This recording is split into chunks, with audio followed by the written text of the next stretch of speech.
Speed. The distance covered by a body per unit time is called speed.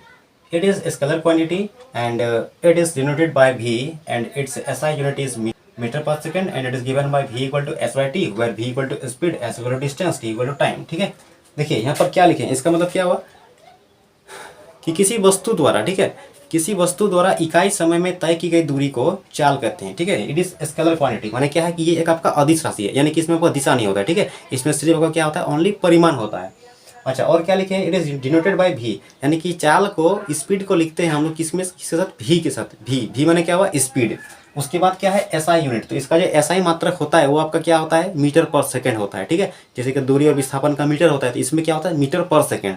उसके बाद क्या है, it is given bye, यानी कि इसको हम लोग लिखते हैं v equal to S by T. ये आपका क्या हो गया, फॉर्मूला हो गया। देखिए इतना ही फॉर्मूला होता है ना, हम लोग उसको क्या करते हैं, बॉक्स में बंद करते हैं। ठीक है, ये फॉर्मूला हो गया आपका, जहाँ पर आपका v स्पीड हो गया, माने चाल हो गया, एस आपका डिस्टेंस माने दूरी हो गया, टी टाइम माने कि आपका समय हो गया। ठीक है, समझ गए होंगे आप। ठीक है, यानी कि किसी वस्तु द्वारा इकाई समय में तय की गई दूरी को चाल कहते हैं। ठीक है, हिंदी में समझिए ध्यान से, क्या बोले हम, किसी वस्तु द्वारा इकाई समय में तय की गई दूरी को चाल कहते हैं। अब इकाई समय का मतलब क्या हुआ, इकाई समय का मतलब ये हुआ कि हर एक समय माने हर एक सेकंड में जो है ना वस्तु कितना दूरी तय करेगा, तो उसको हम लोग चाल बोलेंगे। ठीक है, इसको एग्जांपल के साथ समझते हैं। ठीक है, चलिए मान लीजिए कि कोई वस्तु है, वो आपका एक सेकंड में मान लीजिए 5 मीटर गया। कितना गया, एक सेकंड में गया 5 मीटर, तो बोलेंगे इसका चाल जो है ना वो कितना है, बोलेंगे 5 मीटर पर सेकंड क्या है, इसका स्पीड है, यानी कि चाल है इसका। ठीक है, चलिए और कोई वस्तु है जो एक सेकंड में आपका चला गया 10 मीटर। कितना चला गया, 10 मीटर, यानी कि टाइम लगा एक सेकंड ही। ठीक है, लेकिन ये चला गया 10 मीटर। ठीक है, तो बोलेंगे इसका जो आपका चाल है वो कितना है, 10 मीटर पर सेकंड। समझ रहे हो आप, है ना। इसका माने क्या हुआ, पर सेकंड माने क्या हुआ, हर एक सेकंड में जो है ना ये वस्तु 5 मीटर जा रहा है। ठीक है, हर सेकंड में, यानी कि एक सेकंड हुआ 5 मीटर गया, फिर एक सेकंड हुआ फिर गया 5 मीटर, फिर एक सेकंड हुआ फिर गया 5 मीटर। ठीक है, तो इस तरह से जो है ना ये हर सेकंड में कितना जा रहा है, या 5 मीटर जा रहा है, इसीलिए बोलेंगे 5 मीटर पर सेकंड इसका क्या हो गया, स्पीड हो गया। ठीक है, और इसका स्पीड कितना है, 10 मीटर पर सेकंड। इसका मतलब क्या हुआ, हर सेकंड ये 10 मीटर का दूरी तय कर रहा है ना, यानी कि एक सेकंड हुआ यह 10 मीटर, फिर एक सेकंड हुआ फिर ये 10 मीटर, है ना। तो इस तरह से ये अपना क्या है, डिस्टेंस को हर बार हर एक सेकंड में 10 मीटर जो है कवर कर रहा है, तो इसका स्पीड हो गया 10 मीटर पर सेकंड। ठीक है, चलिए आप समझ गए अच्छी तरह से।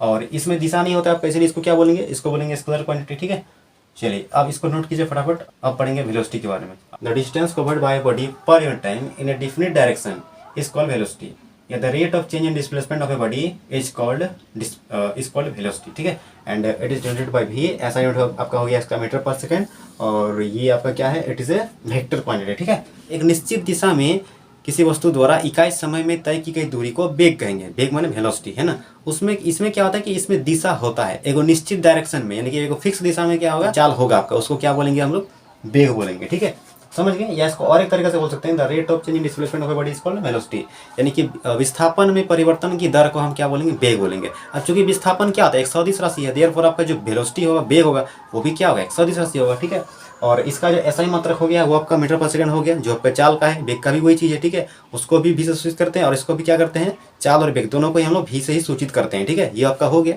चलिए अब आप क्या समझते हैं, अच्छा ये आपका एक सदिश राशि हो गया, यानी कि ये आपका वेक्टर क्वांटिटी है। ठीक है, क्योंकि इसमें दिशा होता है। ठीक है, अब देखिए it is given by v equal to S by T हो गया। ठीक है, अब देखिए यहाँ पर क्या बोला गया कि एक निश्चित दिशा में तय की गई दूरी को, है ना। अब निश्चित दिशा में जो तय की गई दूरी होगा वो आपका क्या होगा, तो निश्चित दिशा में तय की गई दूरी को ही तो क्या बोलते हैं, उसी को हम विस्थापन बोलेंगे। ठीक है, तो आपका यहाँ पर जो भी तो आपका वेलोसिटी हो गया। ठीक है, अब यहाँ पर एस जो है, यहाँ पर आपका स्पीड में क्या था, एस वहाँ पर आपका दूरी था, यहाँ पर क्या हो जाएगा, आपका विस्थापन हो जाएगा, यानी कि डिस्प्लेसमेंट हो जाएगा।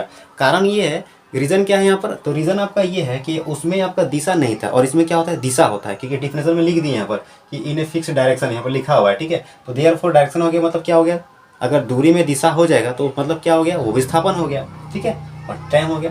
अच्छा, इसके हिसाब से ये वाला क्या है, ये वाला आपका है इसके हिसाब से, है ना। इसमें क्या लिखा है, rate of change in displacement. अब देखिए डिस्प्लेसमेंट को x से भी लिखते हैं और s से भी लिखते हैं, यहाँ पर इस तरह से है x2 माइनस x1 इस तरह से। ठीक है, तो x2 माइनस x1 यानी कि ये आपका क्या, ये आपका हो गया डिस्प्लेसमेंट में चेंज कितना हुआ, है ना। मान लीजिए आपका कोई वस्तु आपका गया पहले 10 मीटर, ठीक है, उसके बाद फिर चला गया आपका 25 मीटर। ठीक है, तो चेंज कितना हो गया, तो 25 में से 10 करेंगे ना इस तरह से।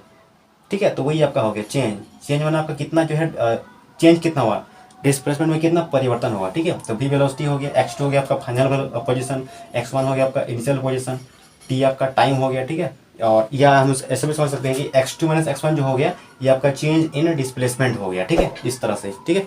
चलिए स्पीड एंड वेलोसिटी हो गया आपका। चलिए इसको आप नोट कीजिए, ठीक है, वीडियो को पॉज कर लीजिए और इसको आराम से आप क्या कीजिए, इसको नोट कीजिए।